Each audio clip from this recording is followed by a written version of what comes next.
extraordinaire, the GMologist.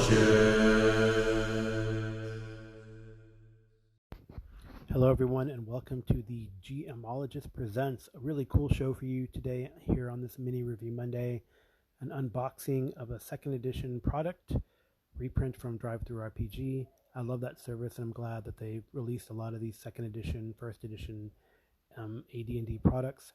And I got a call from Jason Connerly of Nerds RPG Variety Cast, and then we reviewed the product that I got. And joining me to review that is BJ Boyd of the Arcane Alienist. So sit back, enjoy. Thanks again for listening. And here comes Jason. Carry on, my wayward son. There'll be peace when you are done. Lay your weary head to rest. Don't you cry no more.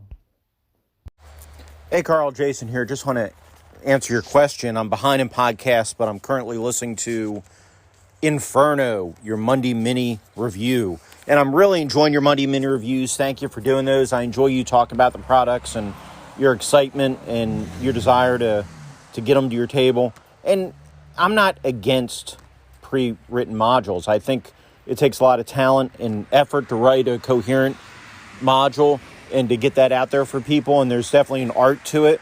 And I fully respect that. And like you, I enjoy reading them. I think my issue with playing them is often I'll find GMs that aren't as familiar with the modules they should be. So what happens is they're paging through the module looking for things. Or so the game comes to a stop while they're looking for things in the module. Where if they were running their own game, in theory, the game wouldn't come to a stop, right? So maybe it's not so much don't like playing pre-written modules as don't like playing pre-written modules with GMs that aren't up to running them or GMs that aren't prepared enough. So perhaps that's more the issue.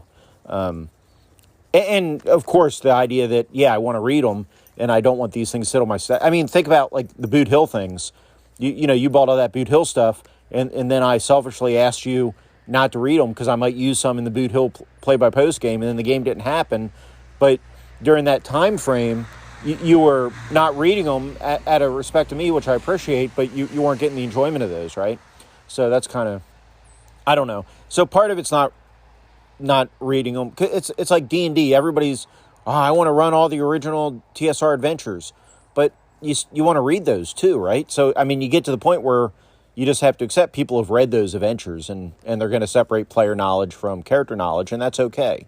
I think that is okay. And I think with older adventures, you just have to accept the players may have read them and be okay with that as a GM and be okay with the idea that some of these shocks are not going to be shocks because you can't expect players not to have read 20-year-old modules, But a big part of the reason for playing, the main part, is when playing with GMs that aren't prepared enough. And so the game comes to a screeching halt is they're paging through the book or looking through the PDF trying to figure out what's supposed to happen because they weren't prepared. So that's kind of my answer there. Now, that's not always the case. I played with some GMs that are hella prepared, that do a great job, like you and Joe Richter. So that's definitely not always the case. But I found it to be the case a number of times. And, of course, I'm not going to name people because that'd be rude. But anyhow, take care of yourself, and I will talk to you soon. Hopefully, maybe I'll get back to playing Sunday mornings with you. I'm excited for that prospect. So anyhow, let me go and listen to you talk about Inferno. When I think of Inferno, I think of the Dario Argento movie, which I doubt you've seen, which is probably good. Inferno is maybe the weaker entry to the that trilogy. So Inferno falls in the trilogy that Dario Argento did, and it's the Three Mothers trilogy. And well, maybe that's a subject for a different call, for a different show. So I'll cut that off here. But I hope you're doing well, sir, and I will talk to you soon. Take care. Thank you, Jason, for that call. And that is definitely a very insightful response. Thank you for answering my question. And yeah, when you have these pre-written modules, as a GM, I can tell you that there is a tendency to, be a little lazy and not read through it and figure that you can do it off the cuff. but for a really good gaming experience, that is not what you should do. And I know I've done it. I've come unprepared. Just life gets in the way, and you don't get around to it. Not that's an excuse, but that's the reality. And then you think you can wing it instead of maybe just say, "Hey, I'm not prepared, guys. Let me postpone this." So, saying that, yeah, I think now I'm definitely read ahead. I don't like that pause. No one really minds a pause for looking up a rule because we don't know every single rule. Sometimes you get into a good rhythm and you know the rules and don't have to look them up. But then there are spot rules, like, say, for example, even though we've been playing Twilight 2000 for like over a year and a half, we don't get into a lot of vehicle combat. So sometimes you got to look up those vehicle rules or rules for blowing up bridges or whatever. So it's not that big a deal to have to pause to look up a rule. But I agree, pause in like the action or in the story, or oh, I don't know what this NPC is supposed to do or what's their motivation. I mean, sometimes you have to roll that randomly depending on the game system, so there is a little bit, but then that's part of the flow and the procedural of the game, which is not a bad thing.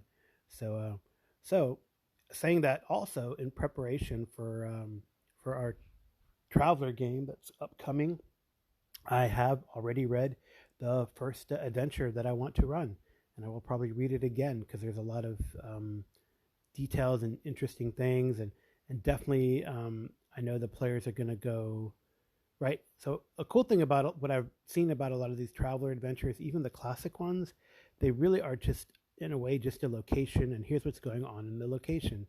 And there are many ways to solve the solution, and that's really what Traveler, I think, is about. Is not necessarily kicking down doors and shooting people up, although that could be a possibility, especially in a Merc campaign. But it's really about solving problems and getting a puzzle. All right, and what skills do we have, and how can we figure out a solution? And if the solution sounds reasonable, then sometimes you might not even need a skill roll, because the characters, one assumes that characters, having been in a previous career for 20 plus years, might know a little bit about what they're doing, especially in space and dealing with all those dangers. So anyway, I'm really looking forward to that.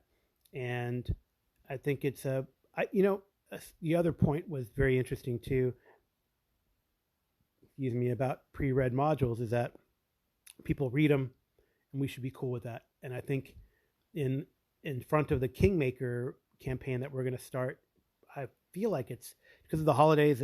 We might start it towards the end of the month, but maybe it might not be till next year. I think everyone's made their characters, but I did ask a couple of the players who have read about Kingmaker, played the video game, and said, "Hey, is doing that going to diminish your experience in playing this version?" And they said no. And a lot of times, they say they don't remember details, but it comes back. It's there somewhere chipped out in your neurons somewhere. But you're right. They won't get the shocks. They'll be like, "Oh yeah, I remember that." In their head, one would hope, and one would hope also that they won't metagame. And I feel like I have good players who would not do that metagame to figure out what's going on. Unfortunately, I have had an experience where someone did at the table openly say, "Let's go this way instead of that way because this monster is that way," which is not fun at all. So I am a little sensitive to that, but I think that's why you kind of find the players that are going to be cool with that and really and good at metagaming, because you're right, we do want to play a lot of these classic modules that we either run or played, or we want to run them again. And especially when you have good lines like the Goodman Games reprints that they're doing with both the classic module and then a 5e version. So I really am enjoying those, and a lot of those people have played already. So yeah, that definitely speaks to your point. I think that's all that you kind of covered. GMs, let's be prepared. Let's not be lazy when it comes to a pre-published adventure, and hey, let's be cool with people knowing and trust them that they're not going to metagame when it comes to playing classic adventures or older adventures. Anyway, thanks again for the call, Jason. And now, the unboxing.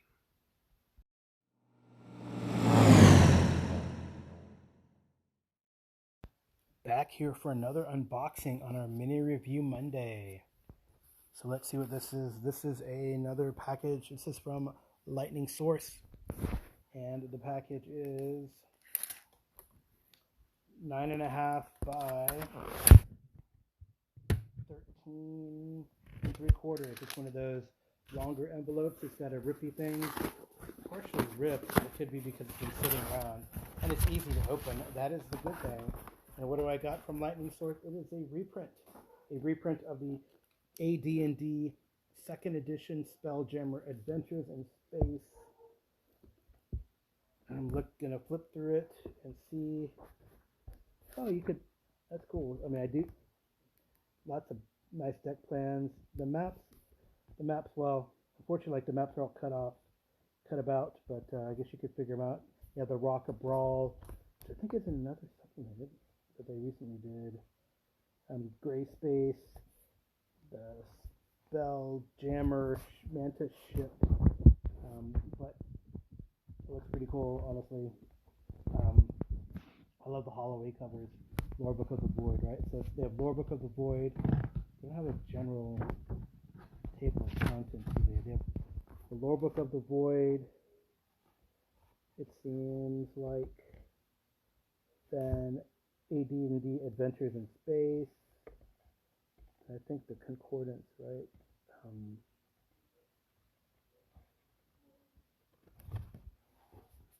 What else? Lots of fun monsters I can see. Definitely excited about it. I guess what's the table of contents for the first one? Lore Book of the Void. I wonder if it says in the back. The game includes the 296-page books, 4 maps, full color cardstock, full color stand-up pieces, and counters. Neat. I mean, you probably have to print them out on the PDF to make them make sense of anything. It's done really well. I really like how the ships came out. There's a lot of deck plans. How they do interplanetary, outer planetary display, movement and combat systems. Pretty comprehensive. Pretty cool. Fun stuff. Yep, looking forward to Spelljammer Adventures in Space. I'll give a more thorough review. Maybe I can get BJ Boyd on here and we can talk about this one versus the 5e. All right.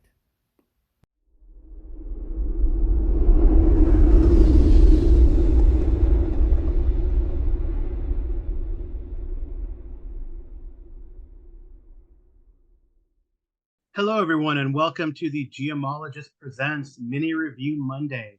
Today, I'm going old school, sorta, if you believe TSR D&D is old school. And well, you heard the unboxing, so you know I'm going to be talking about the Advanced Dungeons & Dragons 2nd Edition Spelljammer. And I got it like an all-in-one. It's not the box set. And through DriveThruRPG. And joining me today is our Spelljammer expert, because he did a really nice review and overview of Spelljammer, the 5th edition release, and he's gonna Dr. BJ Boyd. He put doctor Zoom call thing here. I need to do that too. But anyway, BJ is gonna tell you which arcane alienist episode to go back and listen to about Spelljammer. He's gonna help me give a review of the 2nd edition Spelljammer, more or less box set, but reprinted as a single tome volume. So how are you doing today, BJ? Pretty good. Just wrapping up the day here, so glad to talk about Spelljammer. That's a nice box. My only complaint about the boxed, I got that one a couple of years ago, is unless they've changed it the way they did the maps in the back, it's all, you pretty much would need to tear the pages out and tape them together. Yeah, it's probably better to use, I would say in this case, I'm looking at them now, it is better to use the PDFs to do that, right? So the good thing about DriveThru is that you get the PDF product with the print product, more or less, unless most vendors sell it that way. That is not an additional upcharge. Paizo, I'm looking at you for the PDF on top of the print product. And you could print out, the cool thing is that they have a lot of appendices that you can print out. So if we're speaking of that, since we talked about the maps, like this is actually, I think to me, what's impressive is from page 96 on, there's like all these maps and pictures of all the different ships that you could print out, and then tokens that you could print out, different types of, like, I guess, notifications, sizes, and shapes, and all that kind of stuff, probably for pre-sensor type of work, and then the maps, which again, you're right, you'd have to print them out in the PDF to use them effectively, I would say. But they have, they have a map, a display map of gray space, Kryn space, realm space, like the solar system map, which is interesting. And actually, I don't know, did you see like it has like sensor, is that sensor distance that they have? You know what I'm talking about? You're looking at the back there, like it has like this like grid over the solar system, or is that, I don't know what those are used for. Do you know? I think it's to track the orbits of different. Oh, of different things. Yeah, I think that's what it is. So I guess a gray space is a binary system, because it has like two like circles. That's interesting. Maybe it is. So, and then the other map is the Spelljammer ship, that manta ray looking ship, right? Yeah, and that was an interesting thing to me, that they included no reference to the Spelljammer in the new. I think that's one of the coolest concepts in Spelljammer is, it's like the Flying Dutchman of Wild Space. Right. Yeah. Yeah. In fact, the enigma of space, right? The small city. Characters I always wanted to play as a like a sailor who's like crazy because he claims he was abducted by the Spelljammer and nobody believes him. Oh, right. It's like an alien abduction thing. Yeah. And then the other thing they have like a blank hex map, so you can run your space combat-y things. Yeah. And a map of something, another giant. What is this a map of? A big city floating in space. The Rock of Brawl. The Rock of Brawl. Okay. Rock of Brawl. Which I think they redid that in the 5th edition, right? Yeah, and then I think the deck plans of the ships, I think they just ported them out of these old 2nd edition. I think they just use these same images. Oh, you think? Well, maybe. I mean, yeah. I mean, or they threw these images into an AI and they came out the same. Yeah, I mean, I think they changed the captions. Yeah. Well, there's probably are there different? They're not really different. Are there different stats for these? Like these stats are very interesting, and especially since we've been gearing up to play Traveler. It has like the tonnage, like 60 tons displacement, the hull points, maneuverability. Yeah. Can it land? Can it land on water? Right. It's kind of funny. I think if you look at the when I got this and started reading when I went back few years ago and started reading through it again, and I started looking at the systems for how to calculate travel times and distances and stuff in space, I'm like, this seems an awful lot like Traveler. Yeah. Well, I mean, I guess it probably was influenced, right? This is when was this made? 88 or 89. Oh, okay. Yeah. I mean, Traveler was on like the Mega Traveler part. If it was 80, 89, I'm looking for the copyright for it. Yeah, 89. So that was in the midst of Mega Traveler, which I think is probably one of the best. I think it was in the best incarnations of Traveler that came out. A lot of really amazing third-party stuff that came out, and they kind of codified the skill system. We're not going to talk about Traveler. I apologize, GMologist listeners. We're not going to talk about Traveler, but Mega Traveler is really good about that. They codified the skill system. They had a really neat meta plot going on with the Civil War.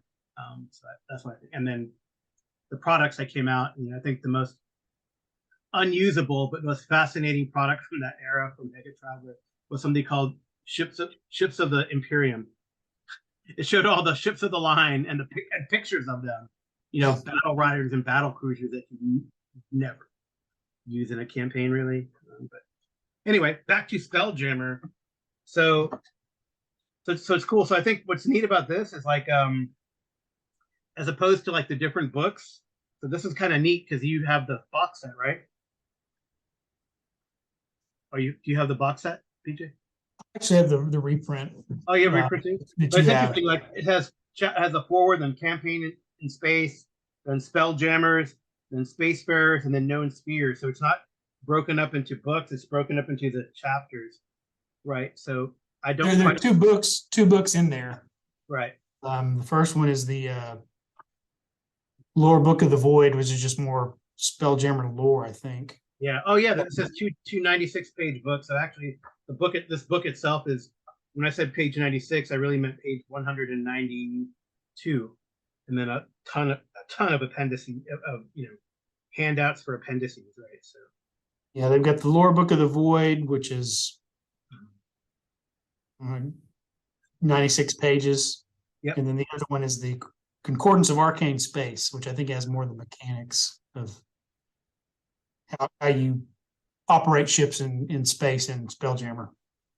That's cool. So, all right. So, I mean, have you ever run a Spelljammer campaign? Not. I've always wanted to, and it's never really gotten to the table. I think that's on my short list to do upcoming when maybe I finish one of my ongoing games. Yeah. I never quite ran one either, although we had Spelljammer ships that came about. I think in one of my Asian Adventures campaigns, they found a Spelljammer ship. Yep. And the first time they never got into space though. They thought, oh, cool, we got a flying ship. So they just kind of flew atmospheric. One of the first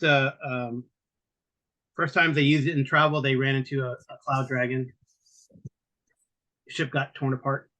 And the other time they did, I was actually planning to at least go to the Rock of Brawl in my Forgotten Realms campaign, because there's another adventure from Dungeon Magazine where you find I think either a dwarven ship or like a nautiloid, and then I think the characters found it. They figured out what it was, but then we kind of went in a different direction in that campaign. But they kind of knew where a Spelljammer ship was if they ever wanted to go. But like you, I've never gotten it to the table. I was pretty excited about the fifth edition Spelljammer, but apparently it's got some issues, right?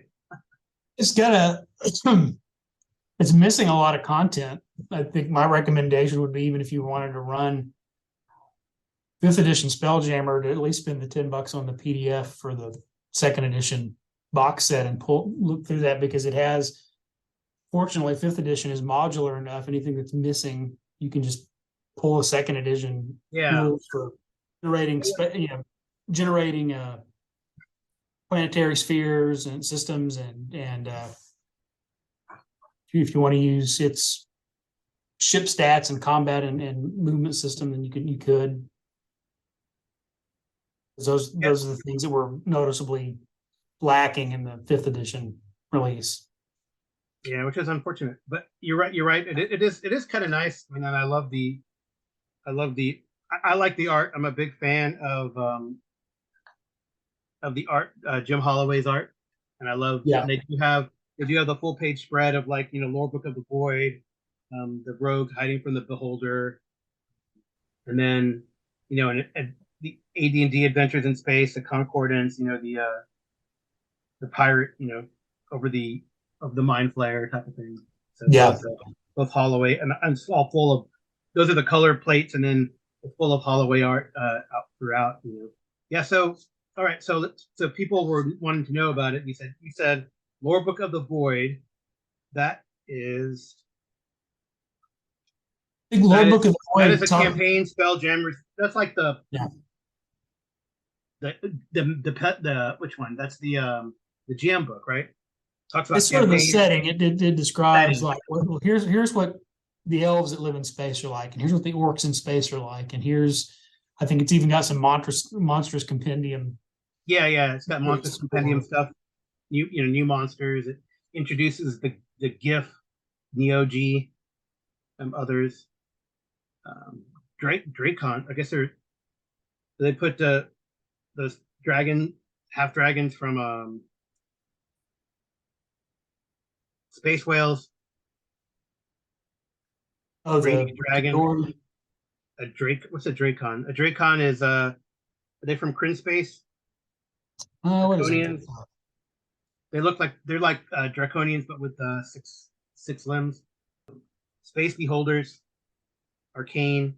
So that's kind of cool. Those are the in there, and then they do a tour of the known spheres too at the end here, of the book, the lore book of the void, and they talk about all the different, like it's a small gazetteer of all the different planets, right? So if you wanted to, It tells you what planet get you're off also of Earth, Yeah. of Earth or Toril or Kryn, you go into what's that?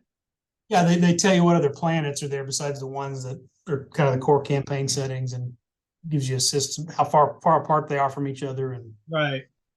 which I think the Kryn one is really interesting because for Kryn, the moons and the planets and the stars play a major role in Right. That's cool. the campaign setting. And it's cool. They go into all that, which I think is kind of neat. And then, so that's that book, 96 pages, pretty chock full of, like you said, campaign information.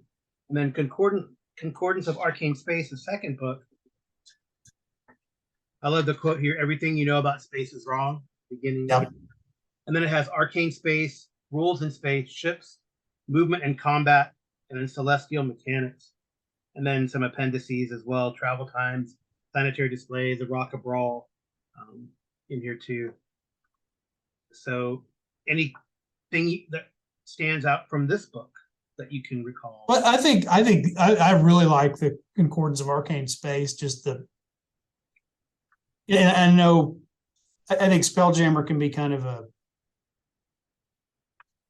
always have to suspend your understanding of real world Right. physics and science when you play D&D, but particularly for Spelljammer, you need to wrap your head around Arcane Space, and that it's using sort of pre-modern ideas about what might have been out there beyond the stars, and how the universe is constructed.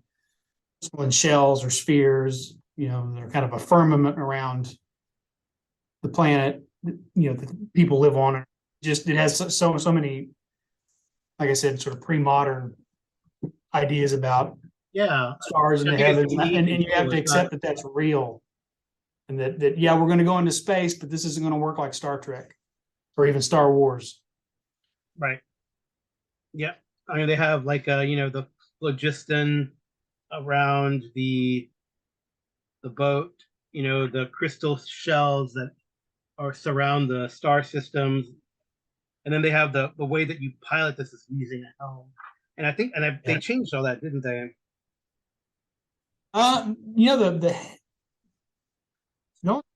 think they abandoned in 5e was the phlogiston, and they just said that's the astral plane. Once you move far enough away from a planetary system, you hit the astral sea. The idea that every object has its own sort of center of gravity, and it will keep enough air around it. Of course, the air will sour after time, but that a ship just naturally generates its own gravity plane and its own tiny air and atmospheric envelope. It doesn't generate the envelope, but it can pull one with it when it leaves a planet's atmosphere. Yeah, so this concordance is cool because so they have that's what I really liked about this box set, and this reprint is they separate the background, the lore background, the fluff, so to speak, and then in this book is more the mechanics. So then, like after they talk about how spell jamming and all that works, the basics of it, they go into like new characters that you could potentially play. I think they only have Lizardmen actually in here as a new character. You can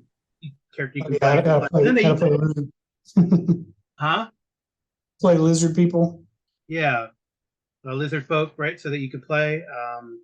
And I guess they added other races in other books, right? That you could play. I guess it's species now. I prefer ancestor. I think it's the most interesting one type of term that is used. So, and then they talk about spell jamming, how it works, and then a bunch of new spells, which I think that was always a big thing. I feel like in second edition in the Splat books, always adding new spells and the like. Then they have like architecture, like how the hulls work, the different types of ships that you can have, other power sources aside from the helm, what kind of helms you can have. There's some very cool thematic stuff like dwarven ships being powered by their forges. You know, the more they're in there actually working the forges and creating items, that actually a byproduct of that moves their ships through space. Or the Ogi who have somebody has a necromancy helm where you don't use your spell slots or spells for the day to fuel the helm. They strap prisoners into it and drain their life essence. Yeah, the life jammers, I think. Life jammer, yeah. Then they have arter furnaces where you can get rid of the party's magic items, throw the magic items into the furnace. Then they have, after that, they have weapons, battery for everything from catapults, ballista. I guess these are gnomish sweepers, must be cannon. Rams, Greek fire, bombards. Yeah, I guess they do. And then how combat works. Other spell jamming equipment, so you can totally outfit your boat, your ship. Yep.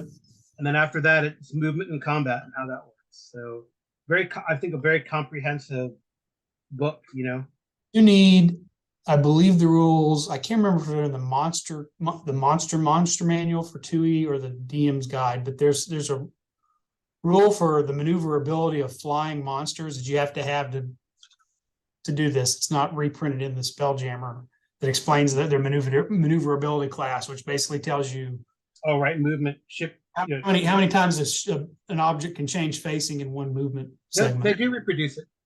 Oh, they do? Yes, A through F. So like ships of class A may change its facing at will. B and C have to move 2 hexes before they go. It's on page 55. I know there's something missing that you have to pull in from just been the general ship movement or. Yeah, but I mean, I think it's kind of movement is also the same as flying maneuverability, I think, right? It's I don't know. If someone knows, that'd be great if you could, some second edition expert could call in and tell us. Combat, hit points, hull points. What happens if your thing catches on fire?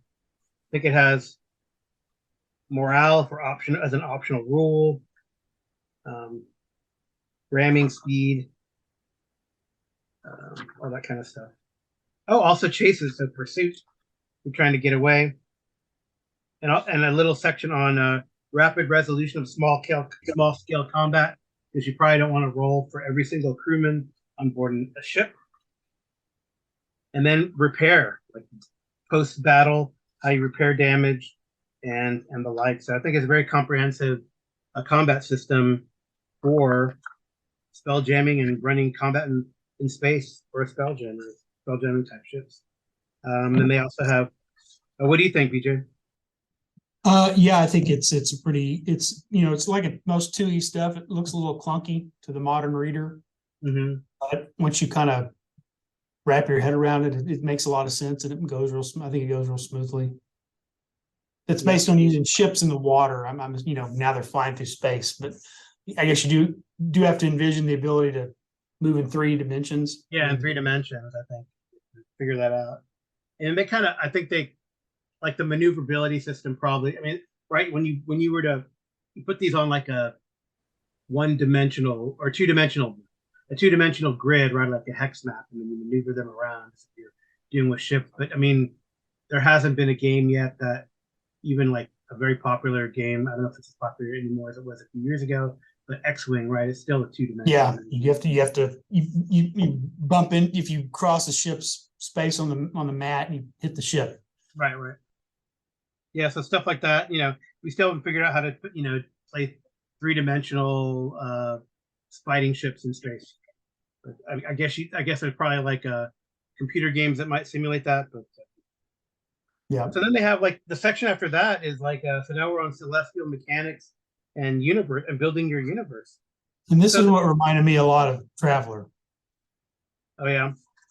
it's a very short section, but then, I think it's neat if you were to, instead of having your Spelljammer campaign just in the, Kryn, Greyhawk space, Kryn space, Greyhawk space, or Realm space, and you could have it, travel around and go to strange new worlds. I think that's pretty neat addition. And then they talk about, I always like that section in AD&D, both first edition and second edition. What happens in different environments, just spells. And they have a very comprehensive list of what goes on, how magic items, what they do. So, for example, here, Ring of Shooting Stars functions normally in space. That's good to know. I like Rings of Shooting Stars. So, I mean, it goes through all the cleric and yeah, spells that would work differently. Yep. Well, like Flame Strike. In Phlogiston, the Flame Strike detonates on the caster, inflicting 8 points of damage on him and all within 5 feet of him. Yeah, the Phlogiston is like this. Like oxygen, like heavy. Yeah. I remember there was a scene in I don't know if you ever read the book Red Mars? Was it Red Mars? Towards the end of the book Red Mars? I don't know if you read that by Kim Stanley Robinson. So there was these are these arcologies on Mars, and I think one of the terrorist group starts filling the arcology with oxygen, and then it just becomes they detonate a bomb or start a fire, and then and people are like feeling, it's weird because like one of the main characters like, something's wrong, but I'm feeling really high and I don't know what's, and then it clips, But yeah, that's that reminds me of this phlogiston idea. But like Fireball too does more damage than phlogiston. Then I don't know. I like that idea. It's too bad they got rid of it. Maybe for those, meta gamey kind of reasons.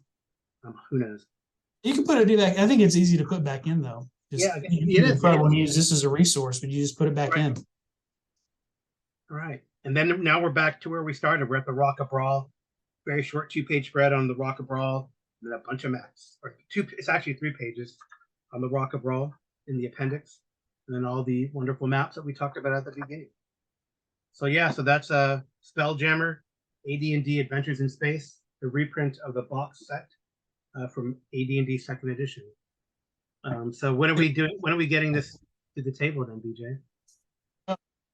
Going to say, when you were going through it's got tables where you can build your own solar system. That's ideal if you've been working on a homebrew campaign world and you want to introduce Spelljammer. You just, okay, well, here's what's off. Here's some ideas for how to build a system. And you can just have like an isolated crystal sphere. They don't have to go outside of it. They can just transfer from planet to planet, right? So you can have like Sword and Planet type of thing using the Spelljammer system, create your own homebrew and, run with it. So then, in a way you'd be like Space 1889, but, more fantasy as opposed to Victorian sort of steampunky. Right? Yeah, exactly. Or hell, if you don't like the Space 1889 various rules that there are out there, you could just use Spelljammer AD&D 2nd edition and run your Edgar Rice Burroughs type verse, I would say. Okay, any last thoughts, BJ? Because we reviewed it. That's a mini review. It's pretty quick. Yeah, it was. How much was it? How much is the boxed when you buy it imprinted? Because it's nice. It's good quality paper and a good hardback. Yeah, I thought it was. Binding. I probably got it like on sale, like one of these like buy a new system on sales.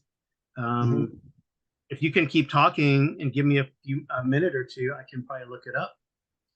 While you're talking about something you want to do with Spelljammer. Or would you do it here, or where would you run it? I guess that's a good question. My thought with Spelljammer, because it opens up so many possibilities, is to want to run it, not take a conventional D&D homebrew world and go, oh, now you're in space, but actually, there's got to be worlds in a D&D world with Spelljammer that are at this point hubs. They have spaceports and they're aware of that there are other systems out there, and so it's at some point you're going to get immigration. So Spelljammer seems like a good place to create some kind of world where everything from every world is there. You can have Kryn style Minotaurs and Eberron style Warforged, and these things that are kind of unique to the specified settings can all cohabit a world that's just kind of a crossroads of the multiverse, Spelljamming. Huh? Like the multiverse, right? So like a Cynosure or a Sigil from Planescape, or Cynosure from Grimjack Tales. But yeah, I think that'd be kind of cool. Oh, by the way, you gave me enough time to look it up. It is $10 for the PDF. If you want to get the soft cover, it's $31. The hardcover standard color book is $35. That's a list price. But I feel like they're always having sales on drive-through, so you can pick your time to do it and get it a little less expensive. Or I'm sure they're going to have a Christmas sale. Yeah, they're probably holiday having sale. they're probably having like a Christmas sale and stuff like that too. I know probably a lot of people will be buying Cyborg, from the cybernetic or cyberpunk version of Morphborg that's just come out. But yeah, and that's not. I should have just said what else they got on there. I think they have like more or less, I want to say the whole collection. There's definitely some things that I would mind if we got this to the table that I would start picking up. So right, they do have like the Legend of Spelljammer. I guess that's an adventure. They have the Monsters Compendiums, Practical Planetology, the War Captain's Companion, Astromundi Cluster, and a whole bunch of different adventures that Space book. I have the PDF for Lost Ships. Yeah, they have like Realm Space, more on the Rock of Brawl. So Realm Space would be pretty cool too, I think. Or even if you made your homebrew world as inspiration for things you could place in your homebrew solar system. Space layers for just encounters in space. Kryn space, gray space. That's pretty cool. Adventures for various levels. They probably have like low-level adventures, and I feel like something like there's some high-level adventures too, mid to high-level adventures. They usually have like a couple low levels, a couple mid levels, a couple high levels. Yeah, it got a lot of course, it was that period towards the twilight of TSR where they were just putting out stuff, faster than they could quality check it. So some of the stuff maybe of varying quality. I don't know. I haven't looked through all the adventures and stuff, but if a good idea is there, you can certainly, I think most DMs can make bad adventures into good ones. Well, very cool, BJ. Thank you so much for joining me and giving a mini review of Spelljammer. I don't do a rating system. I just talk about it and complain about it or praise it. So unless you think we should introduce a rating system, but I guess if we did, it would be a good rating for Spelljammer. Yeah, definitely. Again, thanks for joining me, BJ. It's good to be here.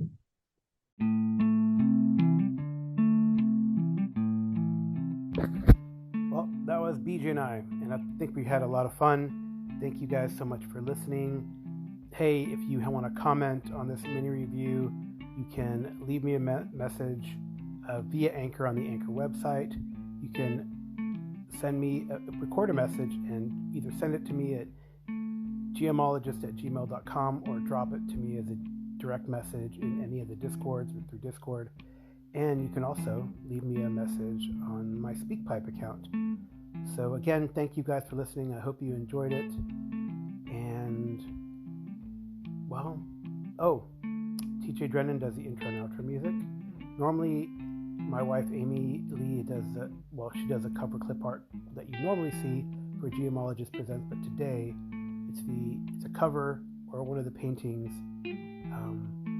from Jim Holloway that you can find in the Spelljammer reprint or box set. And yes, it's the one with the beholder. All right, everyone, take care. And TJ, take us out with that awesome riff.